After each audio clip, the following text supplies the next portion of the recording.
पाकिस्तान में as a conspiracy और इसको एज एन अपॉर्चुनिटी या एज ए चैलेंज कंफर्ट करने के बजाय हम बुनियादी तौर पर अभी तक इस तहत नहीं निकल पाते ये तहत या अजी नासिर साहब थोड़ा सा लाउडली कुछ आवाज डिस्टॉर्शन हो रहा है, आवाज में अजी नासिर साहब कुछ डिस्टॉर्शन हो रहा है।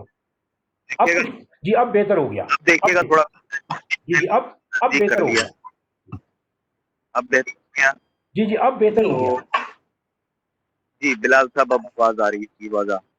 अच्छा, तो मेरा जो बुनियादी जो मैं बात कर रहा था आई स्टार्ट अगेन, वो यही है कि इनिशियली हम जो हैं वो स्टेट ऑफ डिनाइल में चले गए थे और बहुत सारे लोगों ने इसको एक्नॉलेज करने से एज ए चैलेंज इनकार कर दिया। अभी भी बहुत सारे लोग इसके बारे में क्लियर नहीं हैं और इसको एक इंटरनेशनल कंस्पिरेसी सोच रहे हैं और इररिस्पेक्टिव के इस चैलेंज को हमने किस तरह से इकोनॉमिकली कन्फ्रंट करना है उसके बजाय अभी तक हम इस आर्गुमेंट के अंदर हैं कि वेदर इट इज रियल और नॉट।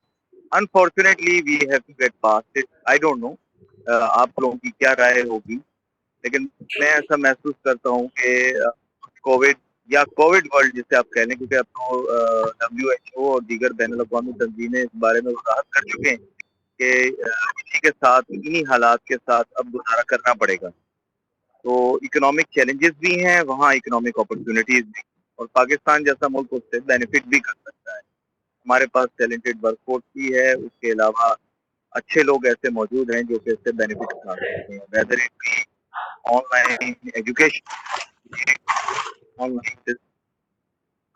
मैं गुफ्तगू का आगाज जो है वो नूरीन मुजाहिद साहिबा से आज करूँगा, क्योंकि अमूमन हमारे सेमिनार के अंदर क्या होता है कि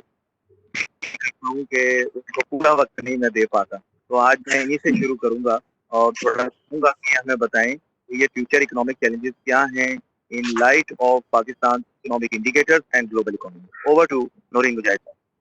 okay, thank you so much, thank you very much. सबसे पहले तो first of all we must remember कि ये crisis situation that we are dealing with, it's not a normal situation और हम लोग ये एक्सेप्ट नहीं कर पा रहे अभी तक।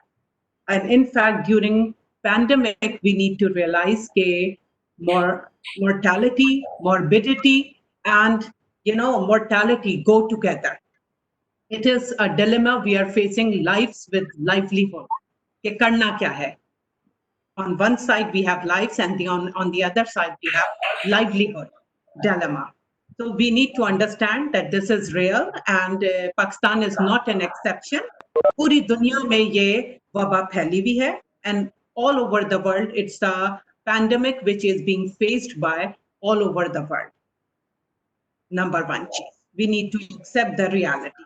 कोई conspiracy नहीं है, कोई इसमें second opinion नहीं. Next चीज कि what could be the possible and what are basically the challenges. Definitely there are a lot of economic as well as socio-economic combined together challenges. Sabse pehle, if we look at the GDP growth rate, definitely in the first quarter, Pakistan was having almost 2%, 2.5 or 3% of the GDP. But now if we look at this, it is going to suffer. Zahiri baat hai, World Bank, IMF, they have predicted, in fact, they have predicted that the GDP growth rate of Pakistan is going to be -1% and -1.5%, which I believe is not at all. It won't be like this because we have a lot of other good points with us. Already we have 9 more months and 2 quarters have been passed and 2 more are being left out. Second, we need to look at, no doubt poverty has increased so much. 24% to almost it is expected to 30 or 33% would be the poverty line, and we will see कि बहुत ज़्यादा लोग गुर्बत का शिकार हो जाएं. मगर उसके, on the other hand, what is being done, we have also seen that the relief package has been introduced by the government. So, there are challenges, but we need to look at these are the challenges, magar what is being done by the government, by the people by various in terms of various policies and so on. So unemployment no doubt has increased, and it is going to affect and hit the whole world. Again, Pakistan is not at all an exception. Magar apart from unemployment, we have seen that there are going to be more jobs which would be available when it comes to e-commerce, when it comes to online shopping, when it comes to online trading and commerce. So again, on the agriculture side, we have seen that the agriculture side, last year we have a negative growth rate in the agriculture sector. It was minus 1 point something, but now we have already had a bumper and a good crop of wheat. And that's why we can expect that the agriculture sector is not going to suffer that much. It is going to save us. So do one of the major component of livestock, one of the major component of agriculture is livestock. Again, we have seen that it has a positive growth rate. So it is not all the shady and the dark side. There are positive as well as the weak areas too. If we look at, for example, the other manufacturing sector, definitely for the last so many months, we have seen that the manufacturing sector has suffered, and now it has suffered a lot because of social disruptions. Because demand for the inputs which are being supply, in fact, आप इस तरह कह सकते हैं कि supply chain में disruptions आया, inputs में disruptions आया because of the lockdowns, because of excuse me, can you hear me? मुझे नहीं, आवाज आ रही है आपकी डॉक्टर साहब? अच्छा मैम, अच्छा इस ओके, बीच में मुझे डिस्ट्रप्शंस हो रहा था, तो इस तरह ओके, मैन्युफैक्चरिंग डिस्ट्रप्शन, अगर मैन्युफैक्चरिंग सेक्टर इसमें supply chain disruptions we have seen, और इस डिस्ट्रप्शंस की वजह से डेफिनेटली जब लॉकडाउन है तो consumption has decline, and when consumption has decline तो it leads to the decrease in production, लोग नहीं पहुंच पाए, प्रोडक्शन बंद हो गया, तो डेफिनेटली ये overall manufacturing sector is going to suffer a lot, and it is going to have a negative, जो हम कहते हैं, growth rate, no doubt about it. But on the good side, if we look at the technology, e-commerce, I believe this is something that we have the golden chance, and Pakistan has the golden opportunity to make the best use of it, because technology is everywhere. Because of social and physical distancing, it has become the part and parcel of everybody.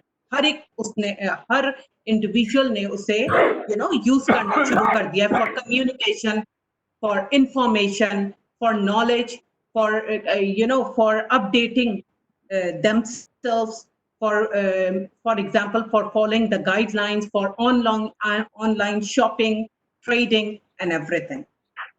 On the other side, the other good thing is that there had been a decrease in the petroleum prices and the diesel prices, and we need to take it as a blessing in disguise, क्योंकि हमारा import bill has gone down because of this. उसकी वजह से no doubt that our exports have shrunk, उसमें भी decline आया, मगर because of the decrease, क्योंकि हमारा एक बड़ा चंक जो था वो import bill, petroleum and diesel के उसका होता था, उसकी वजह से काफी reduction है, and that is going to improve our जो हमारा current account deficit and trade deficit था वो थोड़ा सा narrow down होगा, and it is going to support us. One thing I need to mention, जो मुझे, yeah, please go ahead. वही सुन रहा था, बहुत आप ने अच्छी बात की, आप बात मुकम्मल करें, फिर उसके बाद we will discuss further. जी प्लीज. मगर इस चीज पे मैं कहूंगी कि गवर्नमेंट से मैं इत्तेफाक नहीं करती हूँ, क्योंकि इन्होंने जब डिक्रीज हुआ पेट्रोलियम एंड डीजल प्राइसेस को, it should not be shifted on to the common. इन्होंने पेट्रोलियम और डीजल की प्राइसेस को कम नहीं करना चाहिए, इनको उसूलन ये करना चाहिए था कि ये उसको वैसे ही रखते और उस अमाउंट को वो यूज करते जो फिस्कल डेफिसिट, बजट डेफिसिट और बाकी जगहों पे, और जो इन्होंने रिलीफ पैकेजेस इंट्रोड्यूस करवाए for the common people, for the daily veg earners, for the poorer class, उसमें एडजस्ट कर. तो उससे ये होता कि इकोनॉमी का इतनी मुश्किलात या government on the side of the government उनको इतनी प्रॉब्लम नहीं होती आमदनी की तरफ, क्योंकि जब आप when you have passed on this कि जब आपने decrease in petroleum and diesel prices consumers पे पास कर दिया, लॉकडाउन है, transport sector is at halt, तो उससे इतना कोई फर्क नहीं पड़ रहा। इसको मोर प्रोडक्टिव चैनल्स और मोर प्रोडक्टिव यूज के लिए वो लगा सकते। तो हर चीज इस तरह कर देने से आई बिलीव वो रियल इम्पैक्ट नहीं दे। Got it? पॉजिटिव जी प्लीज।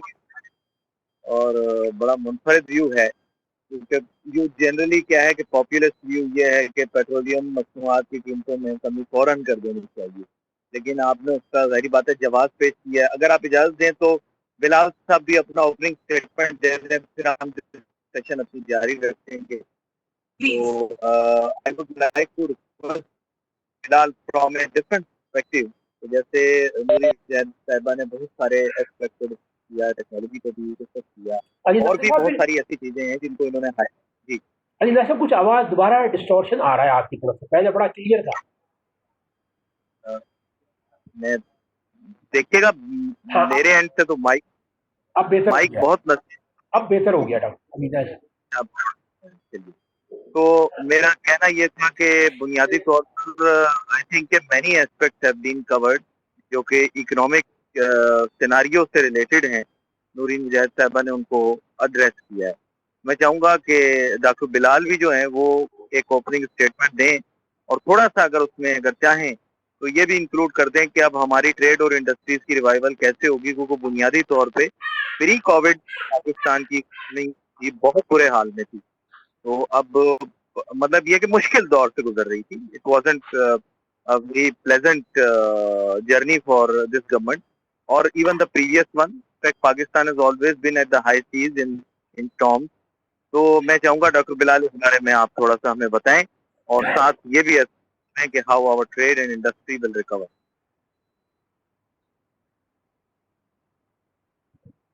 जी डॉक्टर बिलाल साहब।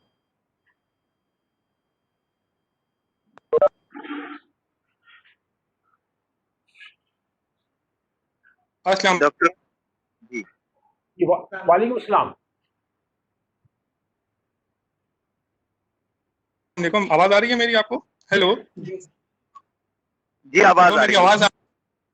आवाज भी आ रही है, तस्वीर भी आ रही है। जनाब शुक्र है, मैं शुक्र करता हूँ रेडियो के जमाने में नहीं हम। अच्छा नासिर, अली और बाकी सब लोग जानने वाले, उन सबको शुक्रिया बहुत बहुत कि आपने इनवाइट किया, और हाँ हमें अपनी दिल की आवाज या आम तौर में कहते हैं भड़ास का मौका दिया।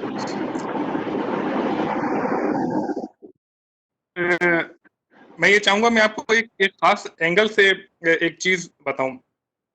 इस आर्ग्यूमेंट को, इस थ्योरी को मैंने नाम दिया है argument of infrastructure sustainability of Pakistan.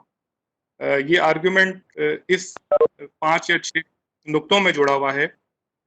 Hello जी जी, आवाज आ रही है आपकी? आ रही है, यहाँ आ रही है बिल्कुल।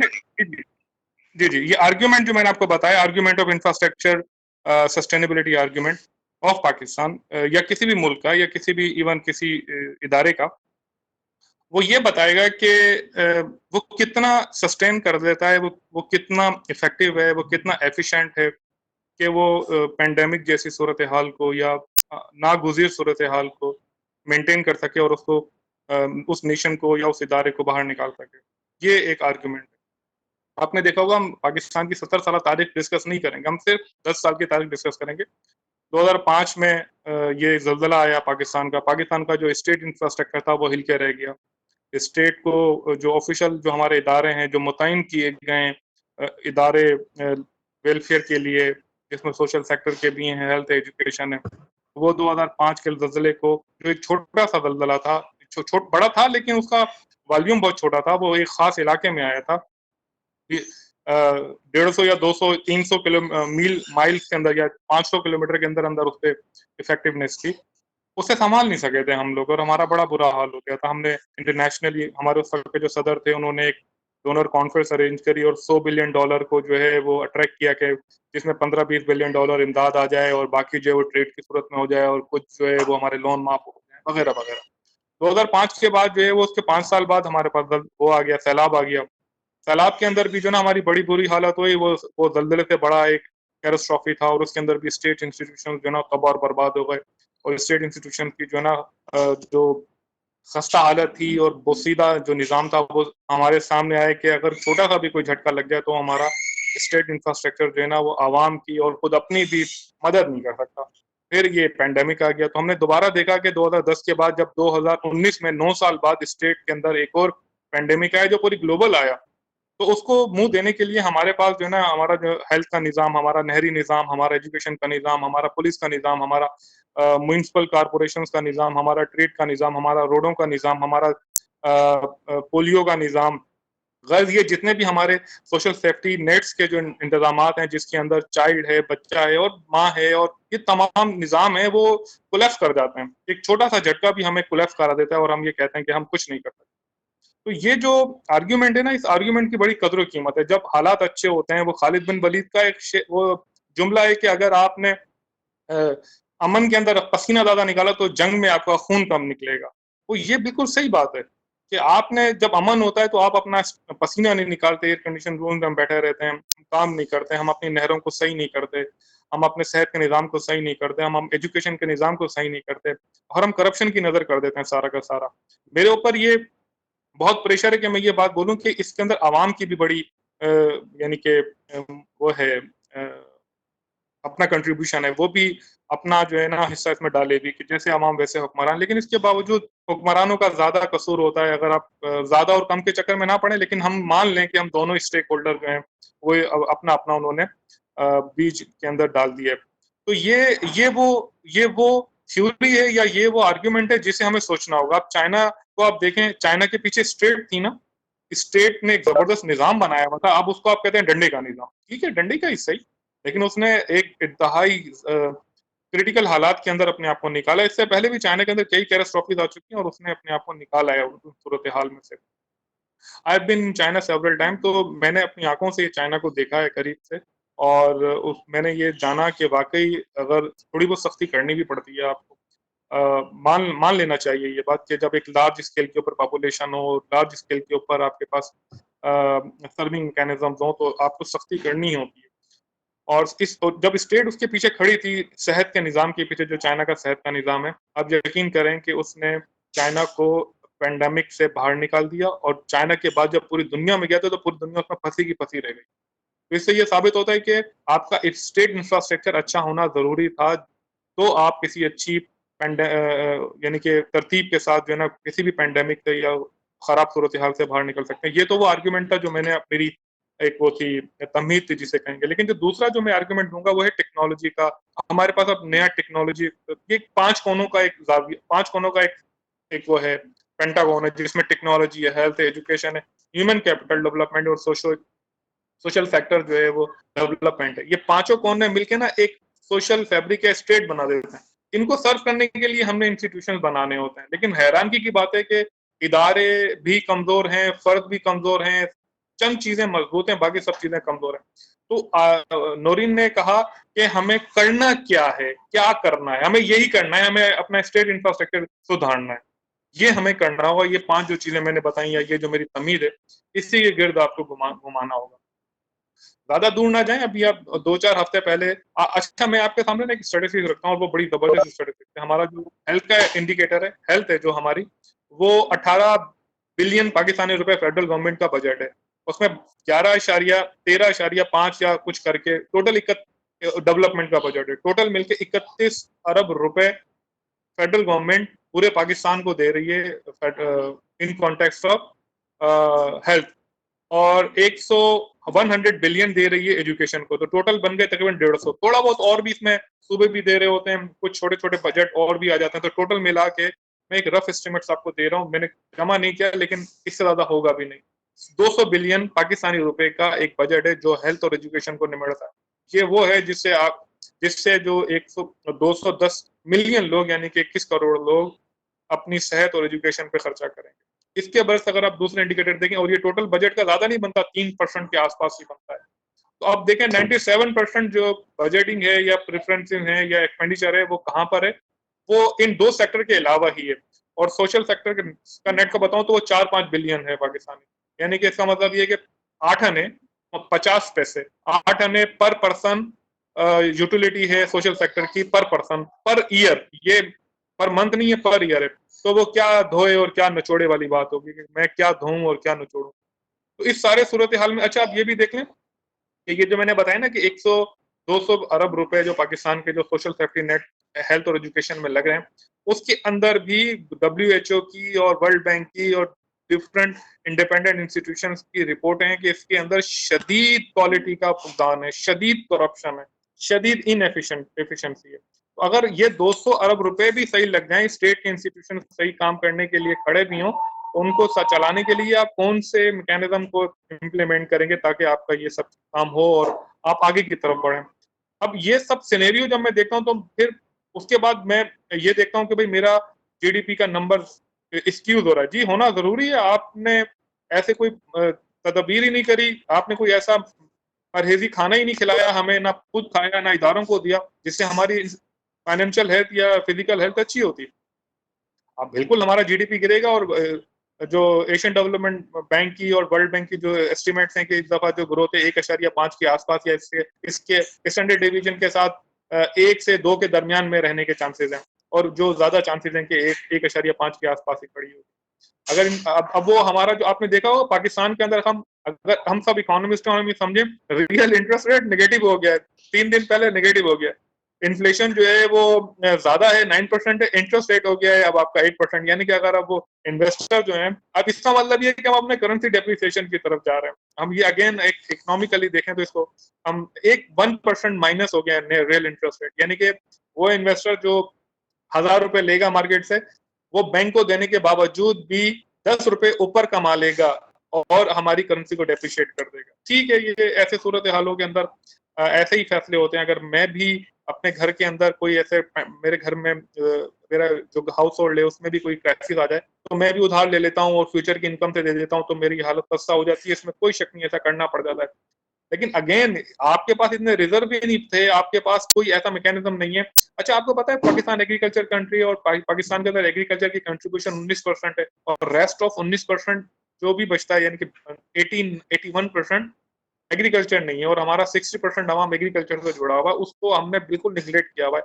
आपके पास 12.5 करोड़ लोग ऐसे हैं जो 30 साल से छोटे हैं और यंग हैं, एनर्जेटिक हैं, आपने उनको कहीं इस्तेमाल नहीं करना, वो बैठे हुए यूट्यूब के ऊपर वीडियोस देख रहे हैं या जो भी कर रहे हैं, मैं क्या कहूं, लेकिन वो कुछ भी कर सकते हैं, वो कुछ भी कर रहे हैं।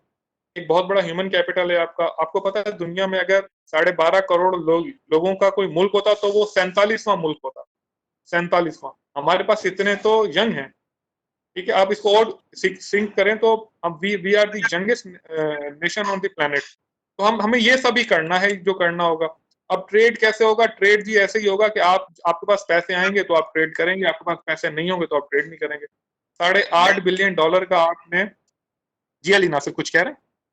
जी जी, मैं एक चीज इसमें पूछना चाह रहा था, मैं अभी दोबारा क्योंकि डिस्कशन जारी रहेगी, तो मैंने एक चीज मेरे जहन में आ रही थी, मैंने कहा आप लोगों से मैं जरूर पूछूं।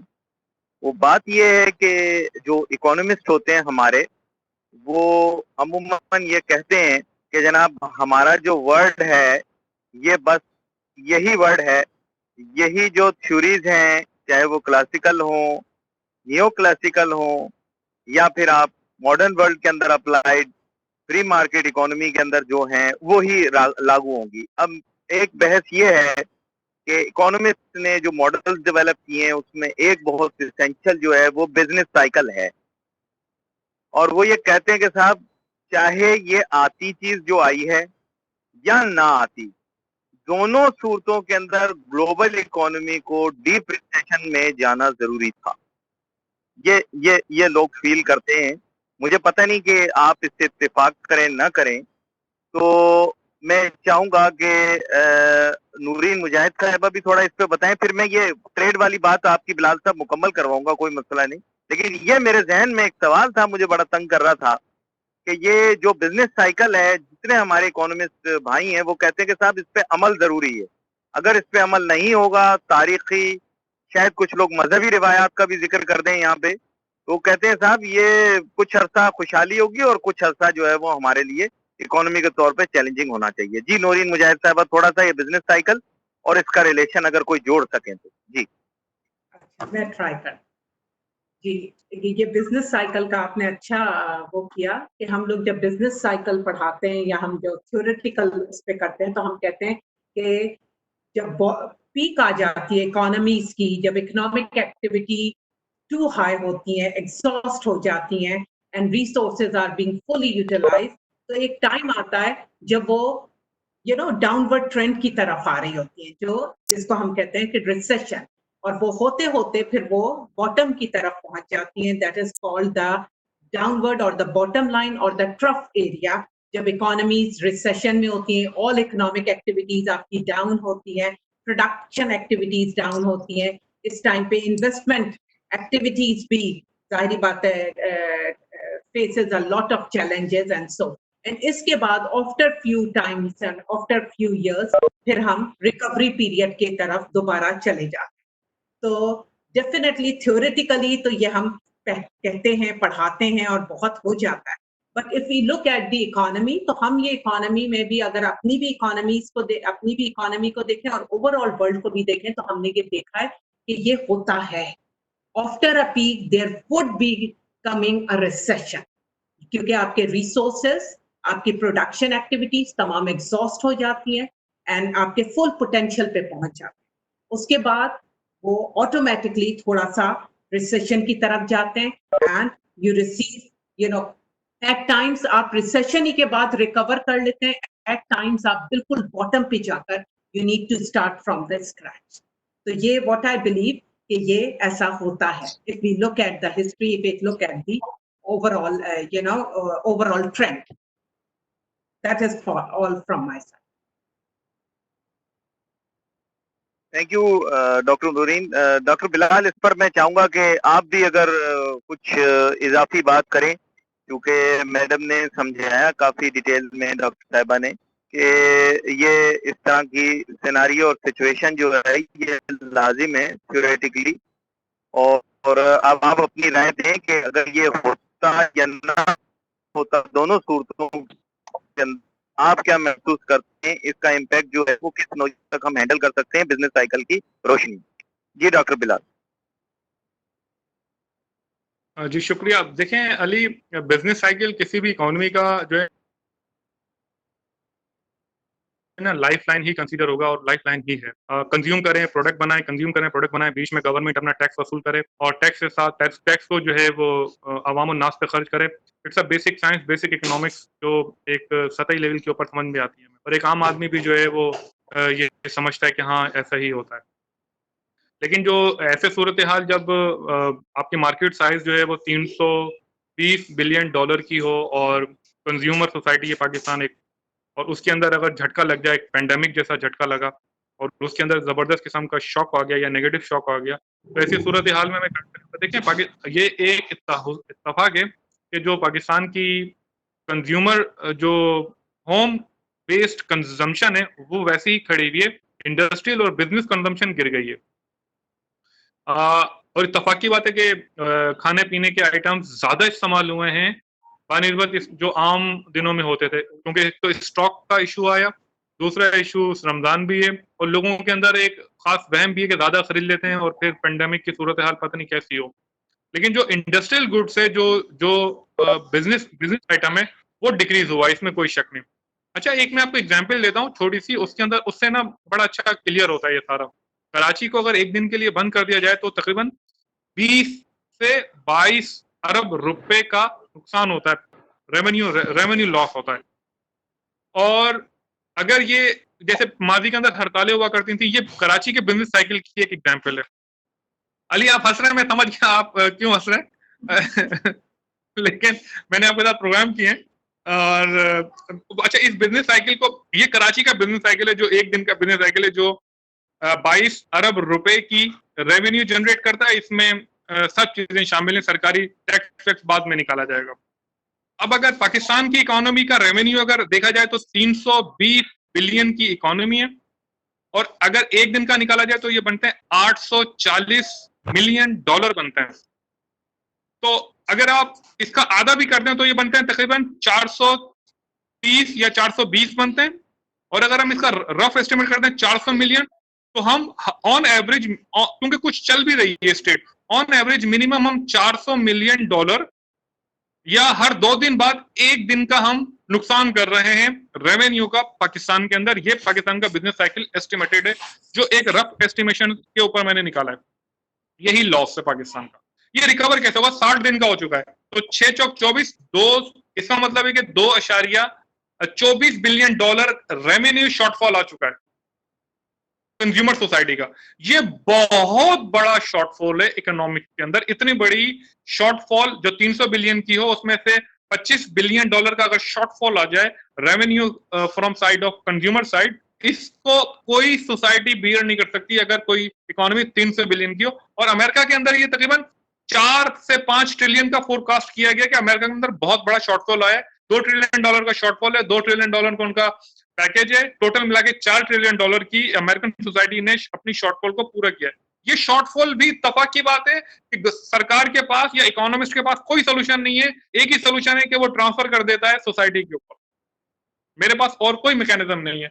इसी वजह से मैं ये कहता हूं कि स्टेट का मजबूत होना और इदारों का मजबूत होना और इंफ्रास्ट्रक्चर का मजबूत होना बहुत जरूरी है, ताकि वो ऐसी सूरत हाल हो तो हम निभा सकें।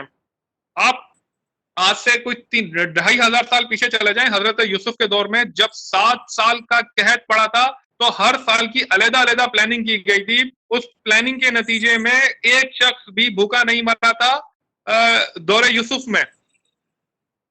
7 साल खुशहाली के थे, 7 साल बदहाली के थे, और खुशहाली में बदहाली को अच्छे तरीके से मेंटेन किया गया था। तो इसका मतलब ये है कि हमारे पास उस हम कहते हैं हजरत यूसुफ पत्थर का दौर होगा, ना मोबाइल था ना कुछ था। उस वक्त इतनी प्लानिंग की जा सकती थी। तो अब दौरे जदीद के अंदर जब टेक्नोलॉजी भी है, इंफ्रास्ट्रक्चर भी है, ट्रेनें भी तेज हैं, मोबाइल भी तेज है, पैसा भी तेज तरसील हो जाता है, इंसान भी तेज चला जाता है, ट्रेन भी तेज चली जाती है, हर चीज तेज है, प्रोडक्शन भी तेज हो रही है। एक मुर्गी जो 3 महीने में मार्केट में आनी थी, अब वो 21 दिन में मार्केट में आ जाती है। अंडा जो 24 दिन में मार्केट में आना था, 7 दिन में मार्केट में आ जाता है। इसका मतलब है हम तो तेज है ना, हर चीज में तेज है, हम अब नहीं कर पा रहे। तो इसका मतलब ये हमारी अक्ल का कसूर है, हमारे काम ना करने की हमारी विल है। ये मेरा ख्याल है अली, यहां तक मैं इसको कंक्लूड करूंगा। Over to you. बड़ा अच्छे तरीके से आपने इसको कवर किया है। अब ये मैं डॉक्टर रिजवान से मैं पूछ लूं कि सर कितनी ड्यूरेशन और है हमारे पास, वो हम जी डॉक्टर रिजवान साहब। अलीनाज साहब, हमारे पास काफ़ी गेस्ट मौजूद हैं और फैकल्टी मेंबर्स भी मौजूद हैं। हमारे पास हसन जावेद साहब भी मौजूद हैं और मुबशिर साहब हैं जो बैंक अल्फला में मैनेजर हैं, और इस तरह और भी काफ़ी रेस्पेक्टेड लोग गेस्ट हमारे पास हैं। तो मेरा ख्याल ये है कि उन्होंने काफ़ी हम सबका डिस्कशन सुन लिया है, तो उनको वो चांस दिया जाए कि if they have question to ask, हम एक क्वेश्चन सेशन कर लेते हैं और उसमें हमारा डिस्कशन चलता रहेगा। तो ये अमीन साहब हैं, इन्होंने सवाल पूछा है, are there any estimate on the quantum of wages in Pakistan economy? ये और दूसरा ये पूछ रहे हैं how many cities are under lockdown. ये तो खैर मेरे ख्याल इस लेक्चर के एम्बिट में नहीं होगा, लेकिन ये जरूर है कि पाकिस्तान इकोनॉमी के अंदर वेजेस पे क्या इम्पैक्ट आएगा। तो मेरे ख्याल इसमें राय ले ली जाए नूरीन मुजाहिद साहिबा की, इनको क्या महसूस होता है, क्योंकि वेजेस जो है वो इसेंशियल कंपोनेंट है हमारे किसी भी मार्च मॉडल के। तो जी नूरीन मुजाहिद साहिबा। जी, थैंक यू सो मच। देखिए, वेजेस अगर हम बात करेंगे डेली वेज अर्नर्स की, तो डेफिनेटली वी ऑल नो कि वो मोस्ट अफेक्टेड पीपल हैं। मगर if we talk about, for example, the safest at this point are the government officers and the officials like us. For example, I'm a government employee. हम लोगों को तनख्वाह मिलती to be very frank. तो हम लोग तो safest of all हैं. You know, the people who are working at the government sector in the public institutes and so on. Problem वहां आ रही है जो प्राइवेट सेक्टर में काम कर रहे हैं, प्रॉब्लम वहां आ रही है जो वेज अर्नर्स हैं, जो डेली वेजेस पे काम कर रहे हैं, जो कॉन्ट्रैक्ट पे काम कर रहे हैं, and so on. So far I came to know जो प्राइवेट सेक्टर है उन्होंने भी अब they have revised their wage structure. कुछ कंपनीज ने 10% अपना रिडक्शन कर दिया है एंड कुछ कंपनीज ने 30% तक रिडक्शन कर दिया है in the salaries and packages of all their employees. Plus अब layoffs भी शुरू हो गए. When it comes to contract, तो contract वालों का तो बिल्कुल आपको पता है there is no security of jobs. तो वो joblessness and jobless तो बहुत we have increased and ये तो हम expect कर सकते हैं कि unemployment is going to increase a lot. तो ये हमारे पास that's why कि गवर्नमेंट ने जो एक relief package introduce करवाया था वो इसीलिए करवाया था for the daily wage earners, for the poorer people और वो लोग जो who had been working you know in contract with other companies और जो छोटे level पे informal sector में काम कर रहे थे, at least they can have that particular package. Plus we can also you know one thing we need to appreciate जो एहसास cash program है, at least government has tried something कि once you know once they are providing 12,000 rupees per family to 12 million families, so at least ये भी एक तरह का what I believe एक positive side है, but definitely it cannot replace the you know जो हम कहते हैं कि राशन या फूड को ये replace नहीं कर सकते. तो when it comes to wages, हर जगह पे प्राइवेट सेक्टर में आप जितने भी आप परमानेंट हो, जितनी भी सिक्योर प्लेसेस पे हैं, आपके perks and privileges have been cut down, आपकी salaries have been cut down and ये काफी ओवरऑल इम्पैक्ट तो आया है.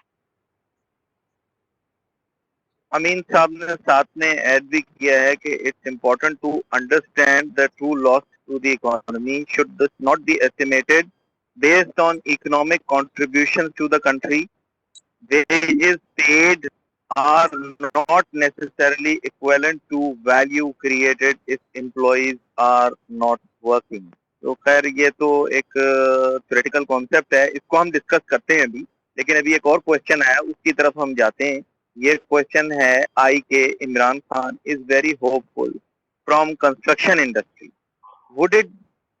would it be helpful for the economy in the current situation? जनाब ये डॉक्टर बिलाल से पूछ लेते हैं, ये उससे जुड़ा हुआ है. डॉक्टर बिलाल साहब इस सवाल का आप एड्रेस कर लें. कंस्ट्रक्शन इंडस्ट्री की जानिब लोग ज्यादा राग़िब हैं. ये सवाल आया है ABC की जानिब से और ABC का नाम मुझे नहीं पता, लेकिन ये वजाहत कर देंगी कि इनका क्या नाम है ABC का. तो जनाब डॉक्टर बिलाल साहब इसका जवाब आप दीजिएगा. डॉक्टर नूरी से उन्होंने क्वेश्चन पूछा है वो बात.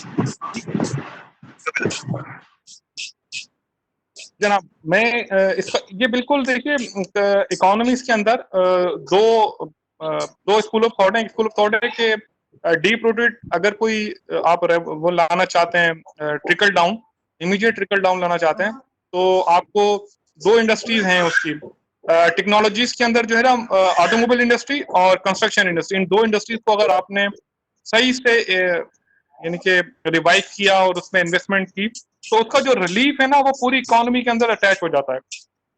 उसकी वजह क्या है कि कंस्ट्रक्शन इंडस्ट्री के अंदर डायरेक्टली 12 या 13 और इनडायरेक्टली 70 और जो थर्ड फेज के अंदर 182 छोटी बड़ी इंडस्ट्रीज जो है ना अटैच हो जाती हैं. तो अगर इसमें एक मैं एग्जाम्पल दूंगा आपको.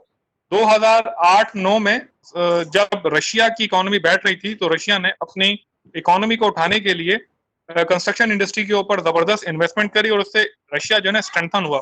और ये तजर्बा जो है ना दुनिया के कई मुल्कों में कामयाब भी गया और इसमें पाकिस्तान भी 80s में और 60s के अंदर कंस्ट्रक्शन इंडस्ट्री से बड़े डैम बने, बड़े पुल बने, उससे इकोनॉमी सस्टेन होती ही है. और जो आम आदमी है, जो किसान है, उस तक पैसा पहुंचता है. जो एक कारपेंटर है, एक मैसन है, उस तक पैसा पहुंचता है. तो इस इमरान खान का जो ये वाला जो मैकेनिज्म है कि उसने कंस्ट्रक्शन इंडस्ट्री के से बूम लेने की कोशिश की है, लेकिन इसको ना फिल्टर देने की जरूरत है. इसके अंदर बिल्डर माफिया को लगाम देने की जरूरत है. इसके अंदर जो है वो जो रियल एस्टेट के अंदर जो दूसरे एजेंट घुसे हुए हैं, जो दूसरा जो काली भेड़ें घुसी हुई हैं और इसके अंदर जो ना ब्लैक मनी को व्हाइट मनी में ट्रांसफर किया जाता है या उसको ट्रांसफॉर्म किया जाता है, उसके करप्शन को देखने की जरूरत है। और ये 1 साल के लिए नहीं है, पहले इतनी जल्दी तो चाय नहीं बनती दस्तरखान किचन में, जितनी जल्दी कंस्ट्रक्शन इंडस्ट्री को बूम देने की कोशिश की जा रही है। तो ये 1 ईयर है, ये एक किस्म की एमनेस्टी स्कीम है, कंस्ट्रक्शन एमनेस्टी स्कीम के, आपके पास अगर पैसा है तो आप वो निकालें। और अच्छा, ये क्यों एक पाकिस्तान में इसकी वजह भी है, वजह ये थी कि आज से पहले जब 5 साल पहले का या 4 साल पहले का जो पाकिस्तान जो सबसे ज्यादा इन्वेस्टमेंट हुआ करती थी वो कंस्ट्रक्शन इंडस्ट्री में हुआ करती थी, और लोग जो ब्लैक मनी है वो पार्क करते थे तो सबसे ज्यादा कंस्ट्रक्शन इंडस्ट्री पे करते थे, और मकाना खरीदते थे, जो भी पार्क किया जाता था पैसा वो कंस्ट्रक्शन इंडस्ट्री में पार्क किया जाता था। तो इन्होंने कहा कि चलें भाई, ये तो अच्छी बात हो गई, अगर हम दोबारा से सेफ हेवन दे दें, एक तो सीमेंट, ईंट, बजरी, पत्थर, सैनिटेशन, इलेक्ट्रिसिटी और ये रंग और रोगन के जब कंस्ट्रक्शन इंडस्ट्री ये सब सामान खरीदेगी तो मार्केट के अंदर अब बूम आ जाएगा। और दूसरा जो इनको एक इंडस्ट्री को और देनी चाहिए थी वो थी ऑटोमोबाइल सॉरी वो था ऑटोमोबाइल। अमेरिका में या वेस्ट की वर्ल्ड में या दुनिया की वो इकोनॉमीज, जैसे हमने रशिया की एग्जांपल दी, तो रशिया ने साइमल्टेनियसली ऑटोमोबाइल को भी, क्योंकि ऑटोमोबाइल से जो ना इंजीनियरिंग सेक्टर और साइंस एंड टेक्नोलॉजी जुड़ जाता है, तो ये 2 इंडस्ट्रीज हैं, दोनों को ना पैरेलल करना चाहिए था। मैं इससे बिल्कुल सपोर्ट करूंगा, इमरान खान को कर लेना चाहिए इन सूरत हाल में, लेकिन ऑटोमोबाइल के साथ कंस्ट्रक्शन को अटैच करके दोनों को डी अटैच ना करें। ऑटोमोबाइल छोड़ा हुआ है और कंस्ट्रक्शन इंडस्ट्री छोड़ा हुआ, लेकिन पाकिस्तान के अंदर ना एक ट्राइंगल है, एग्रीकल्चर, एग्रो बेस्ड इकोनॉमी है पाकिस्तान को, तो एग्रीकल्चर को भी इसको एड ऑन करना चाहिए था। Over to you mister Nasir. ये बड़ी आपने एसेंशियल बात की है, और मेरे ख्याल से 2 आपने, एक आपने हाईलाइट कर दिया है ऑटोमोबाइल सेक्टर और एक आपने एग्रीकल्चर को हाईलाइट किया है। तो ये बड़ी एसेंशियल चीज है, आई थिंक के स्टूडेंट्स इस पे फोकस कर सकें। मुबशिर साहब ने भी और शायद आबिद इकबाल साहब ने भी कुछ इससे रिलेटेड क्वेश्चन पूछा है, जो नूरीन साहिबा ने एक बात की, जाहिर बात है वो पॉपुलर ओपिनियन से थोड़ा सा हटके थी, तो गालिबन इनके जहन में बात यही आ रही है कि पेट्रोल प्राइस जो आप कह रही है कि सब कम नहीं करनी चाहिए, तो नूरीन साहिबा ये असल में क्या है कि ये बहुत सारे लोग उसे सही से डाइजेस्ट नहीं कर पाएंगे आपकी बात को, क्योंकि you are not popular economist, popular in the sense के जो पॉपुलर इकोनॉमिक थ्योरी को जो सपोर्ट करे। तो आपने तो महंगी बात कर दी कि महंगा कर दो थोड़ा सा, तो वो हमारे स्टूडेंट उसको कॉम्प्रिहेंड नहीं कर पा रहे कि आपने पॉपुलिस्ट बात क्यों नहीं की। जी देखिए, थोड़ा सा, जी बिल्कुल बिल्कुल, हर चीज हम माइक्रो लेवल पे और हर चीज हम बिल्कुल इंडिविजुअल लेवल पे लेकर नहीं सोच सकते। When it comes to the macroeconomic picture और हमें अपना घर चलाना होता है, so the head of the family has to take certain decision. हमारे head of the family और leader ने जो ले लिया स्टेप के, उन्होंने तो डिक्रीज कर दी, what I believe कि ये नहीं की, क्योंकि हम ऑलरेडी शॉर्ट ऑफ फंड्स हैं, ऑलरेडी हमारा बजट डेफिसिट बहुत बहुत बड़े अमाउंट का है ऑलरेडी।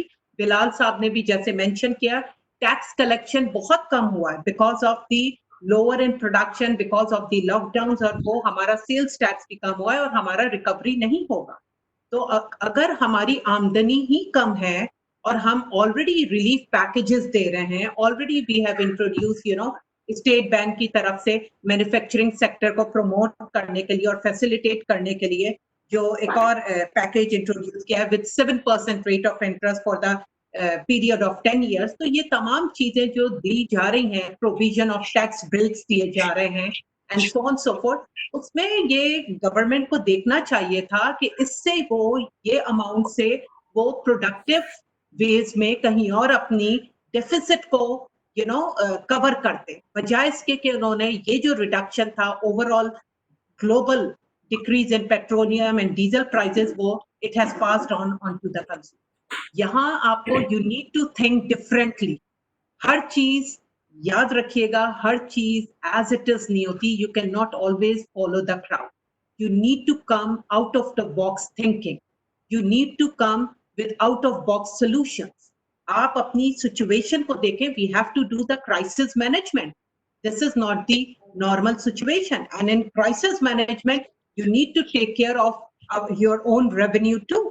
तो गवर्नमेंट के पास कुछ अपना स्पेस भी तो होना चाहिए ना, अपना रेवेन्यू भी होना चाहिए। इस तरह वो करंट अकाउंट और ट्रेड डेफिसिट को थोड़ा सा कम कर सकते थे और उसको और जगहों पे डाइवर्ट कर सकते। तो याद रखिएगा, इट्स नॉट समथिंग के लोग होंगे, क्योंकि कोविड-19 is not going anywhere.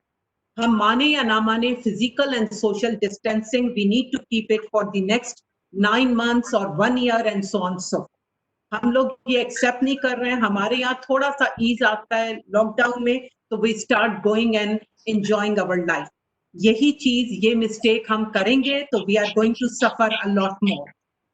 Please, that is from my side. अच्छा, अली नासिर साहब, अली नासिर साहब, मैं ये जी हमारे इस प्रोग्राम में कुछ गेस्ट मौजूद हैं। मैं चाह रहा हूं कि उनको हम जरा आइडेंटिफाई भी कर लें जो इम्पोर्टेंट जी गेस्ट जी है। अच्छा, एक ये 7 Cs कंप्यूटर कौन साहब है ये? 7 Cs कंप्यूटर।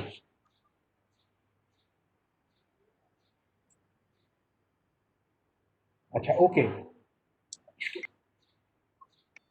जी। आप रिजवान साहब आइडेंटिफाई कर रहे थे कुछ हाँ और जी लोगों जी। को, कोई और? इसके अलावा ये बस ये एचपी कौन साहब है ये? सर मैं शाहिद असलम सर। शाहिद असलम।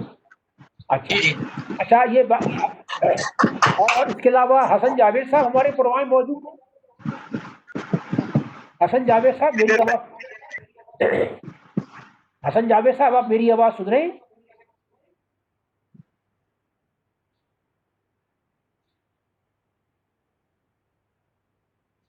हसन साहब हैं तो ओके ओके, अली नासिर साहब, प्लीज कंटिन्यू योर डिस्कशन। चलिए हम आगे बढ़ते हैं। तो कुछ सवालात और हैं, वो भी एड्रेस कर लेते हैं, जिनका शॉर्ट आंसर है उनको देकर फिर आगे बढ़ते हैं। ये मुबशिर साहब ने जो सवाल किया था उसका जवाब मेरे ख्याल उनको मिल गया होगा। मुतमईन वो हुए कि नहीं हुए, ये हम उनसे भी पूछ लेंगे। ताना परवीन पूछ रही है, petrol price is decreasing but why gold price is increasing day by day? तना, एक्चुअली ये इकोनॉमिक्स का जरूर है टॉपिक, लेकिन more or less has to do with commodity trading. और oil is a commodity that is related to industrial production, and right now industrial production has been hit.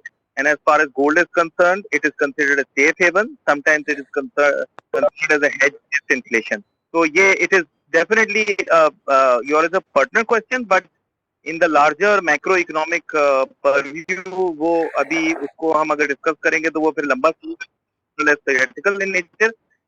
So I hope I have answered your question there. Yes, is the time for our noted economist.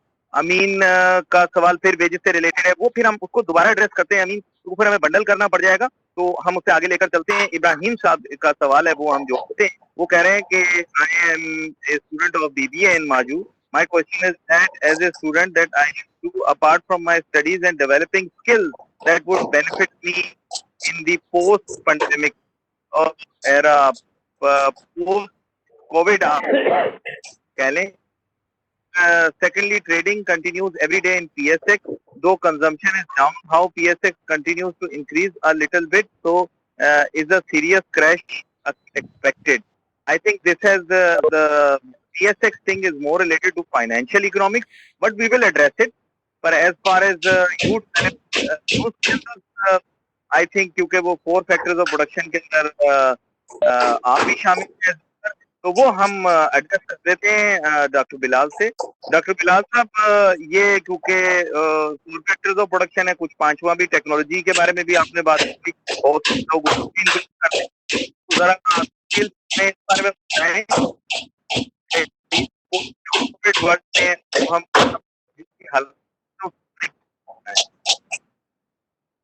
Student ने क्या करना है, उनके लिए थोड़ा सा आप guide करें as an economist.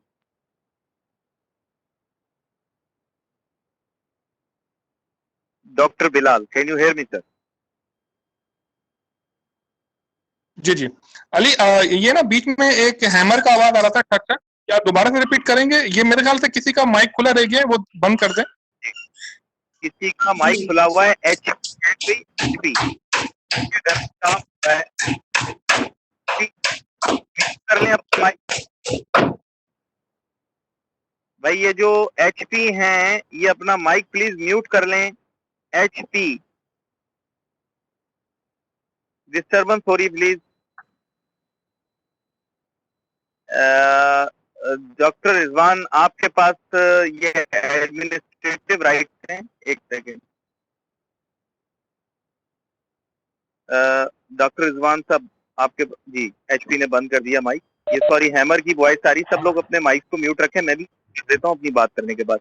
Doctor Bilal, basically जो हमारे स्टूडेंट हैं इब्राहिम साहब ये पूछ रहे थे कि बेसिकली जो हमारे अब जो हमारी जो स्टूडेंट्स हैं या जो एजुकेशन से मुंसलिक हैं, तो वो उनके जहन में ये सवाल आ रहा है कि अब जो है ये हमारे स्किल सेट जो है वो चेंज करने पड़ेंगे क्योंकि दुनिया बदल रही है। तो क्योंकि वैसे तो ये जनरल क्वेश्चन है लेकिन ये आप इसे कह सकते हैं कि इकोनॉमिक्स से ज्यादा रिलेटेड है, क्योंकि 4 फैक्टर्स ऑफ प्रोडक्शन के अंदर लेबर जो है वो बहुत एसेंशियल कंपोनेंट है।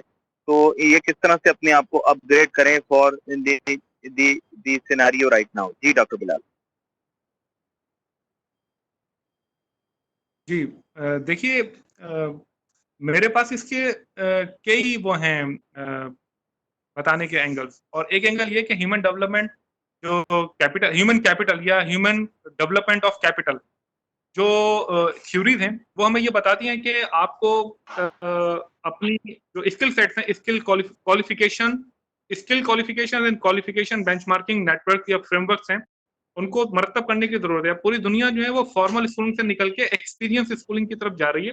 आपने देखा होगा कि यूरोप के अंदर एक बहुत बड़ा तबका है, उन्होंने अपने बच्चे जो है स्कूलों से निकाले जिन्हें होम स्कूलर्स कहा गया है। इवन मैं भी बचपन, मेरा भी आधा जो कैरियर है वो होम स्कूलिंग का है, मेरे बच्चे होम स्कूलिंग करते हैं। तो ये होम स्कूलर्स जो हैं ये सोसाइटी के अंदर एक्सपीरियंस के बेस के ऊपर जो है वो थ्योरीज बनाते हैं, और यही वो एक साइकिल के ऊपर जो पेंचर लगाने वाला शख्स है जो साइकिल के ऊपर 15 साल या 20 साल लगा ले तो वो बैचलर इन साइकिलिंग हो सकता है। तो पाकिस्तान के अंदर भी जो हमारा स्किल सेट है, ये जो सवाल है स्किल सेट का, ये क्वालिफिकेशन बेस से कन्वर्ट कर स्किल बेस के ऊपर करने की बड़ी शदीद जरूरत है। और 2005 के ऊपर उस वक्त की गवर्नमेंट ने, यानी कि मेरे ख्याल से सदर मुशर्रफ उस वक्त थे, EU के साथ कुछ एग्रीमेंट भी किए थे। उस एग्रीमेंट के ऊपर यूरोपियन यूनियन के अंदर से कुछ फंडिंग भी आई थी, उसकी लीडिंग जो है वो जर्मनी के पास थी।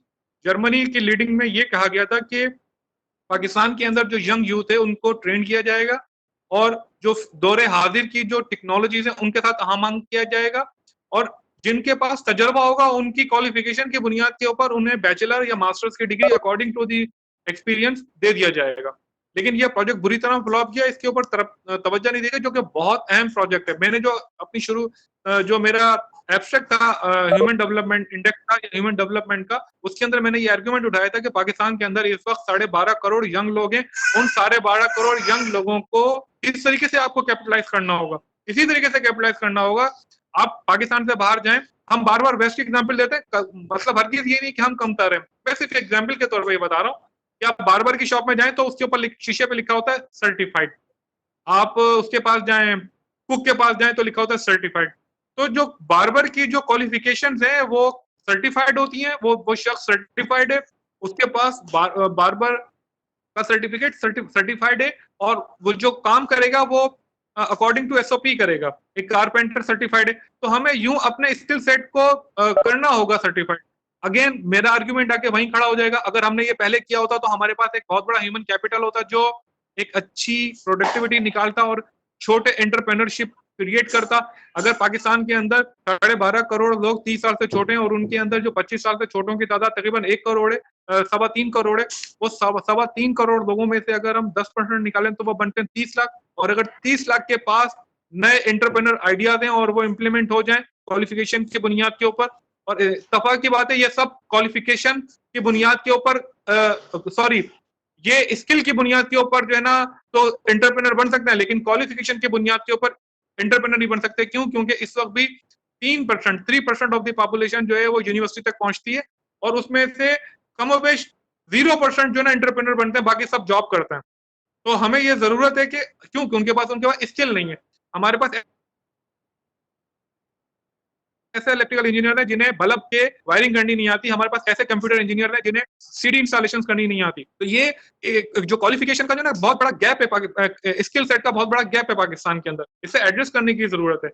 ये वो तमीज थी जो मैं पहले बता चुका हूँ, इसके ऊपर दोबारा से आपने मुझे छेड़ दिया। अब इसको कंक्लूड मैं ऐसे करूंगा कि एग्रीकल्चर जो है ना पाकिस्तान की सोसाइटी है, 2.5 करोड़ बच्चे स्कूल से बाहर हैं, तो आप उसे एकदम तो स्कूल में नहीं डाल सकते, और एकदम से स्कूल में डाल भी दो तो वो ताबड़तोड़ हमले तो नहीं करेंगे कि धड़ाधड़ एक दरख्त के ऊपर जो है ना डॉलर लगे हुए हम तोड़ तोड़ के उसमें खर्चा कर रहे होंगे।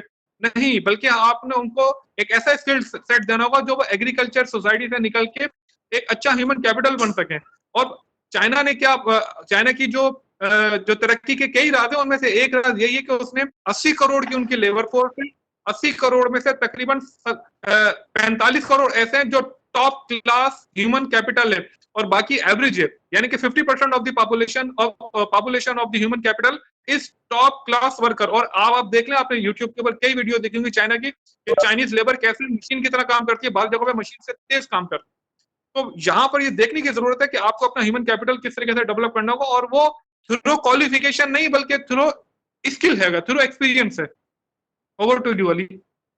ये आपने जो बात की, मेरे ख्याल से इब्राहिम साहब इससे काफी हद तक मुतमईन हुए होंगे। जाहिर बात है, ये एक इकोनॉमिक पर्सपेक्टिव है, और मामलात हालात को देखते हुए उन्होंने इसका जवाब दिया है। अमीन, आपके सवाल की जानिब में जरूर आता हूँ, लेकिन क्योंकि आपके सवाल का जवाब हमने काफी तफसील से पहले दिया था, तो अब आपको चांस जरूर दूंगा। लेकिन पहले जकिया का सवाल इन्होंने नूरीन मुजाहिद साहबा से पूछा है कि आपने अपनी इनिशियल डिस्कशन के अंदर ये कहा कि Pakistan has the golden chance to use technology because technology is everywhere.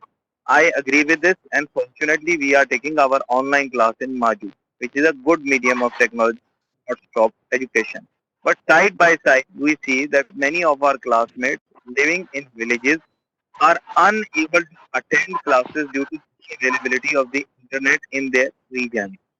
So don't you think that we are lacking behind in the field of technology, and reliance on technology requires a lot of time, as is not possible abruptly, यानी अचानक उनका कहने का अचानक नहीं हो सकता ये सब कुछ।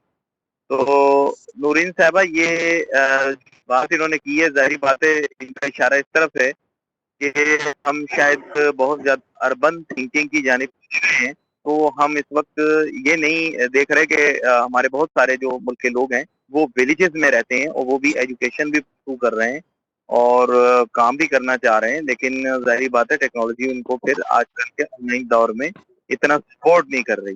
तो आप क्या कहना चाहेंगी इसके बारे में कि आप टेक्नोलॉजी को कैसे आगे उन लोगों तक पहुंचाया जाए?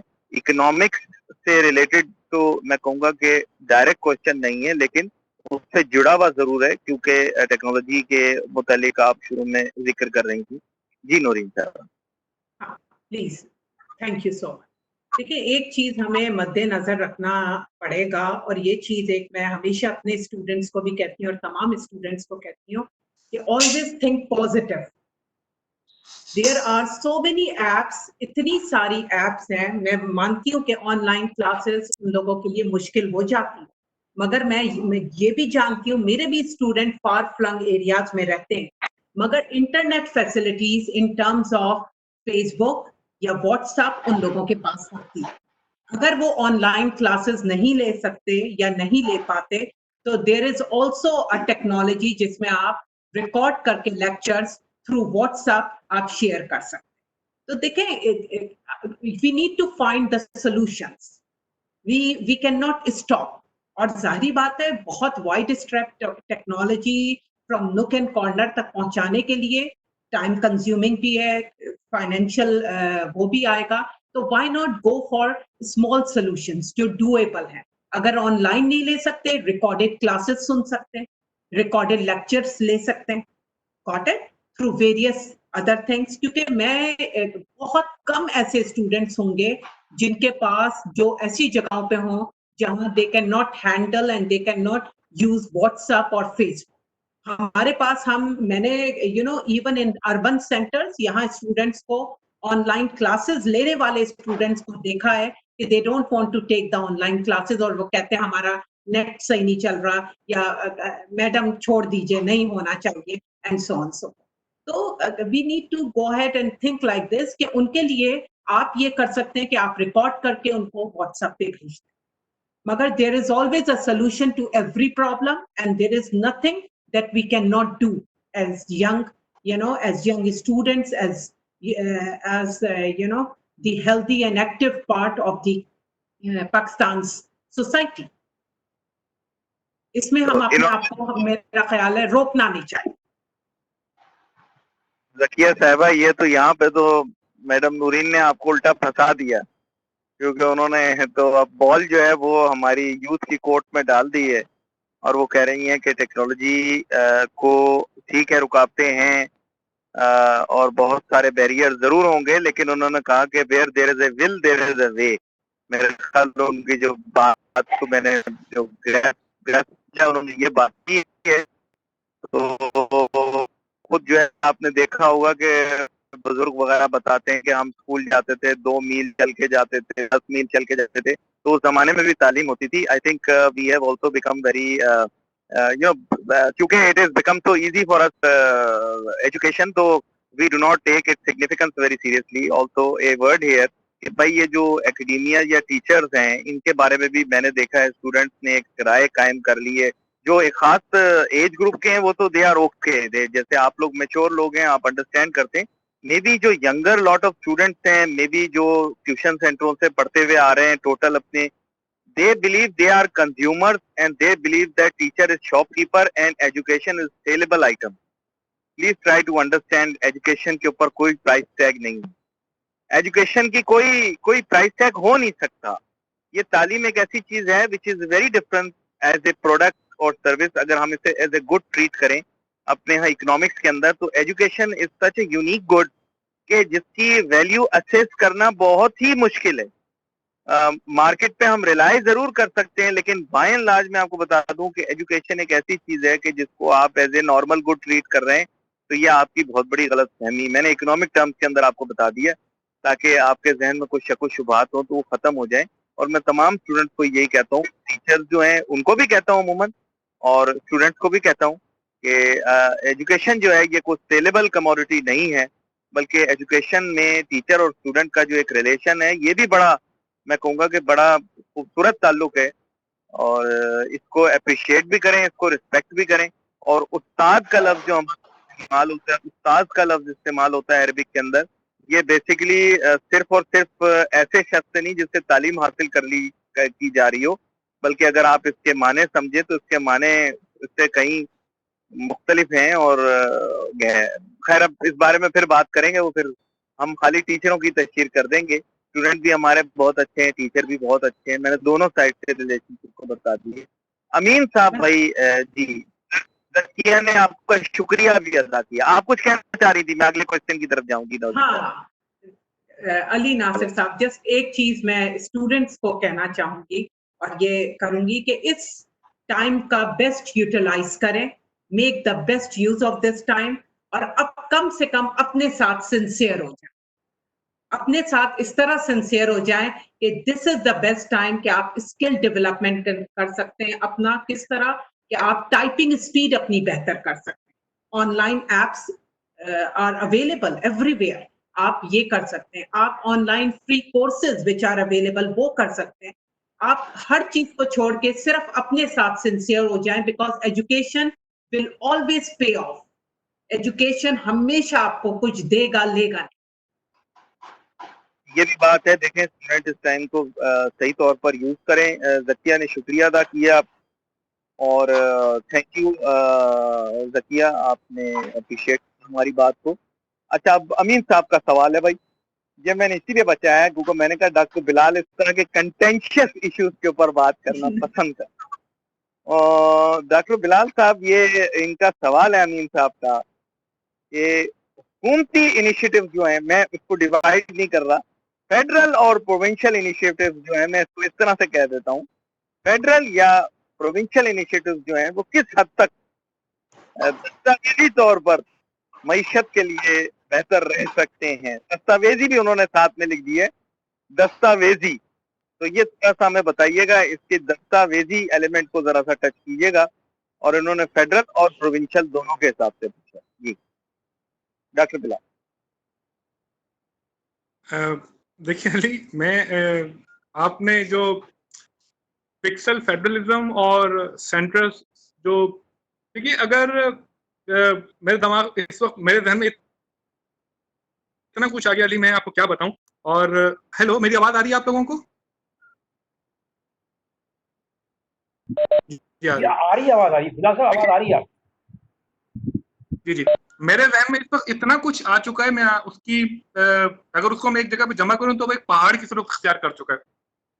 जो फिक्सल इनिशिएटिव हैं और जो प्रोविंशियल इनिशिएटिव हैं, देखिए अगर आप कोई इनिशिएटिव, फेडरल कोई इनिशिएटिव ले रहा है तो उसको उसे लिंक करना होगा, उसको अटैच करना होगा प्रोविंस के साथ। और प्रोविंस अगर कोई इनिशिएटिव ले रहा है तो उसे लिंक करना होगा उसे फेडरल के साथ।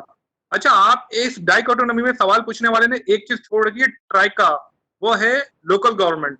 हम कैसे ये भूल जाते हैं कि आवाम का ताल्लुक ना फेडरल गवर्नमेंट से पड़ता है ना लोकल गवर्नमेंट से पड़ता है, प्रोविंशियल गवर्नमेंट से। आवाम का ताल्लुक तो पड़ता है लोकल गवर्नमेंट से। उसको चाहिए पीने का पानी, उसे चाहिए सैनिटेशन का मसला, उसे चाहिए म्युनिसिपल यूटिलिटीज। तो जो जो इस्लामाबाद जो है वो कराची के लिए जो इस्लामाबाद बनता है और उसकी रिग्रेट करता है, इसी तरीके से कराची इस्लामाबाद बन जाता है लोकल गवर्नमेंट के लिए, और फिर ये नाजमीन आगे काउंसलर के लिए इस्लामाबाद बन जाता है। तो ये आपस में एक डी अटैचमेंट तो है, पॉलिटिकल डी अटैचमेंट तो है, उसे लिंक करने की जरूरत है।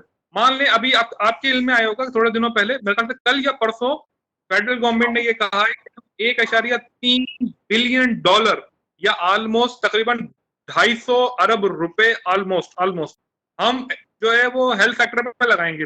अच्छा, ये पता है कौन सा हेल्थ सेक्टर पे लगेंगे? फेडरल हेल्थ सेक्टर पे लगेंगे। तो कराची फेडरल पे लग जाएंगे।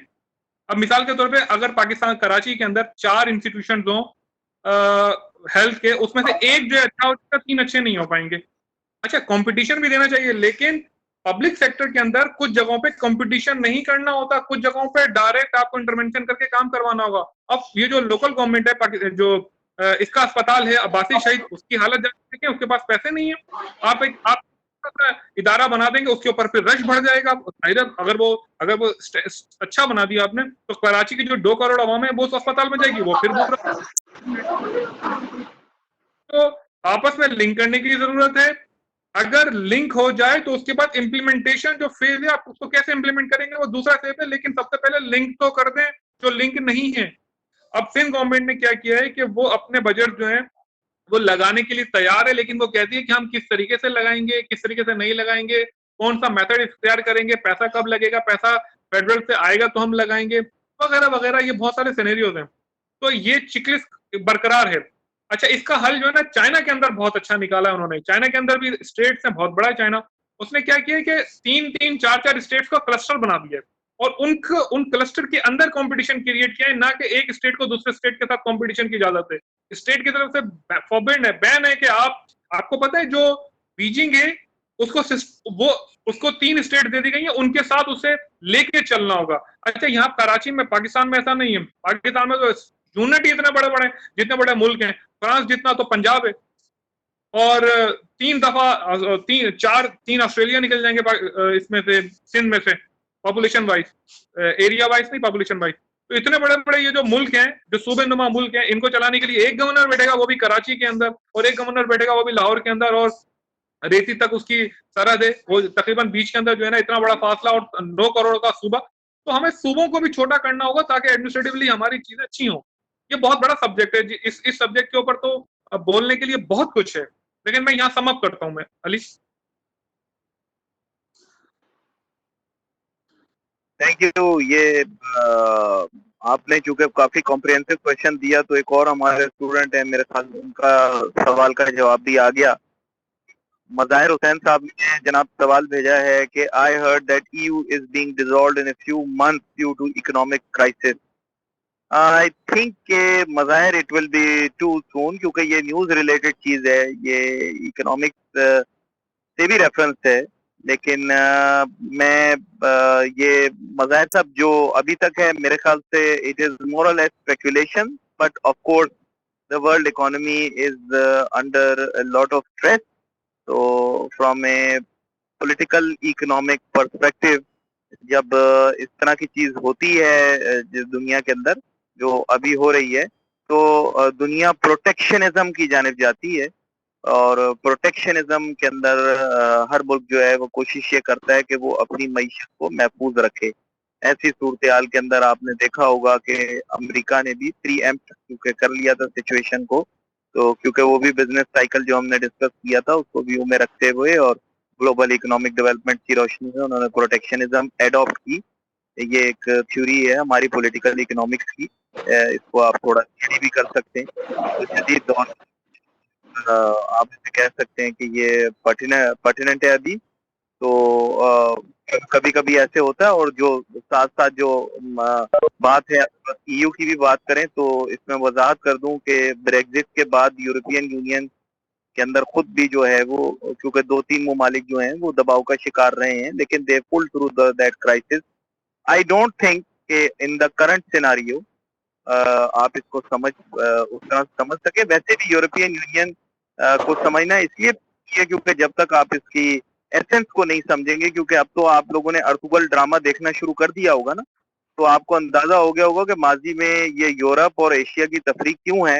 Because Europe and Asia are not divided by an ocean, basically the differentiation is more or less historical in nature.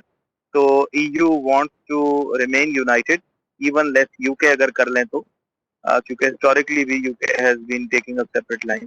तो मेरा नहीं ख्याल कि इतना ज्यादा वो होगा, लेकिन खैर एनीवे हम आगे चलते हैं।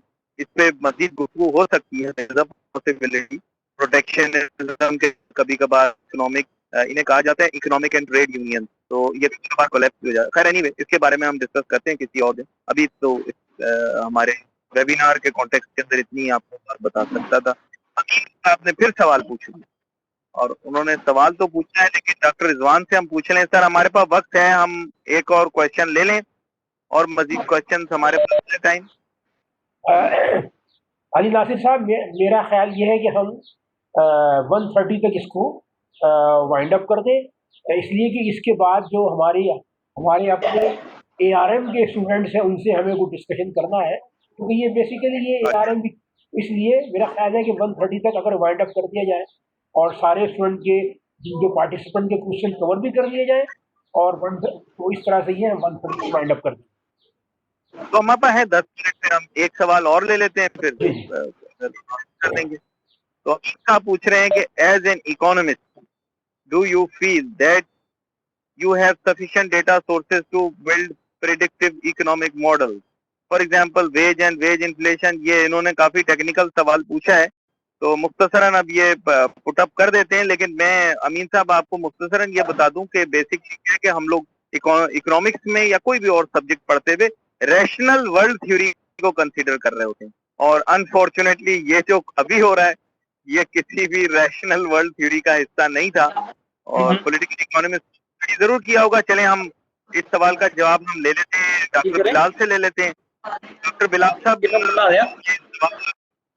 अमीन साहब का ये किसी का डॉक्टर बिलाल, ये सवाल आपने सुन लिया। ये बेसिकली प्रिडिक्टिव इकोनॉमिक मॉडल्स के मुतालिक बात कर रहे हैं। जाहिर बात है हम प्रिडिक्टिव इकोनॉमिक वर्ल्ड मॉडल जो है वो कंट्रोल्ड इन्वायरमेंट्स और रैशनल वर्ल्ड के ऊपर लेकर चल रहे होते हैं। तो अनफॉर्चुनेटली ये तो किसी रैशनल वर्ल्ड थ्योरी के अंदर, इस पर मैंने तहकीक देखी नहीं ज्यादा मैथ स्केल के ऊपर। माजी में ये हुआ है, एक दफा नहीं शायद बहुत दफा हुआ होगा, लेकिन ग्लोबल जो है आलमगीरियत के दौर के अंदर मैंने इसके मुतालिक ज्यादा नहीं सुना। काम 600, 700, 800 साल पहले मैंने सुना है इस तरह का वाकया पेश आया था। तो अगर आप महसूस करें तो स्टूडेंट का आप जवाब दे दें। प्रिडिक्टिव इकोनॉमिक मॉडल्स कह रहे हैं आज की तारीख में, या अभी हम बना सकते हैं या नहीं? जी देखिए, आपका अगर इशारा आर्टिफिशियल इंटेलिजेंस के सवाल पूछने वाले शख्स ने अगर जो इस तरफ इशारा किया है कि आर्टिफिशियल इंटेलिजेंस के जो मॉडल्स हैं, AI के मॉडल और लार्ज डेटा होने से वो प्रेडिक्टिव मॉडलिंग कर देते हैं और किसी हद तक एड्रेस कर देते हैं सोसाइटी को कि क्या होने वाला है। तो सब्जेक्ट 2 है वो हर चीज आप बिल्कुल कर सकते हैं। अच्छा, उन्होंने लिखा है कि नॉट AI।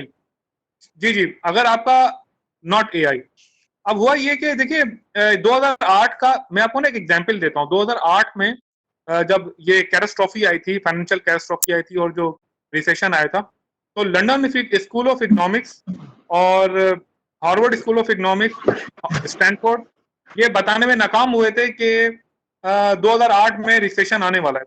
मई के अंदर जो है ना वो स्टॉक एक्सचेंज की जब घंटी बजी न्यूयॉर्क स्टॉक एक्सचेंज की, और वो जनाब कोलैप्स कर गया। असल में there are some hidden forces, hidden indicator, कुछ कॉन्स्पिरेसीज भी होती हैं इसमें, कुछ इंटरेस्ट भी होते हैं, पॉलिटिकल इंटरेस्ट भी होते हैं, बहुत सारे और भी इंडिकेटर्स होते हैं जो ऐड ऑन होते हैं। अच्छा, पाकिस्तान के अंदर अब आप, अम्मी ने मेरे ख्याल से कोई पाकिस्तान का लफ्ज लिखा है, मैंने वो पढ़ा नहीं है, लेकिन मैं समझ गया उनका आर्गुमेंट। 4 महीने तक पाकिस्तान की फाइनेंशियल मार्केट बंद रही थी 2005 में, और पाकिस्तान के मैक्रो इकोनॉमिक इंडिकेटर के ऊपर कोई इंपैक्ट नहीं पड़ा था। इसका मतलब ये कि स्ट्रॉन्ग लिंकेजेस नहीं है, और फोरकास्टिंग जो है सबसे ज्यादा फाइनेंशियल मार्केट में होती है, और फाइनेंशियल मार्केट की फोरकास्टिंग कोलैप्स कर गई थी। इसका मतलब ये कि डेटे की अपनी सेहत पे बहुत सारे सवालात होते हैं, कुछ ऐसे इंडिकेटर भी होते हैं जो कंसीडर नहीं हो पा रहे थे, उसका डेटा अवेलेबल नहीं होता और वो इक्वेशन के अंदर शामिल नहीं होते, प्रिडिक्टिव मॉडलिंग उसको करने में नाकाम साबित होती। लिहाजा एक्यूरेट प्रेडिक्टिव कोई नहीं कर सकता, सिर्फ और सिर्फ सिक्स सेंस के ऊपर, इकोनॉमिक सिक्स सेंस किसी ना किसी तरीके से कैलकुलेट किया जाता है और उसके सामने रखा जाता है। यही एक तरीकेकार है।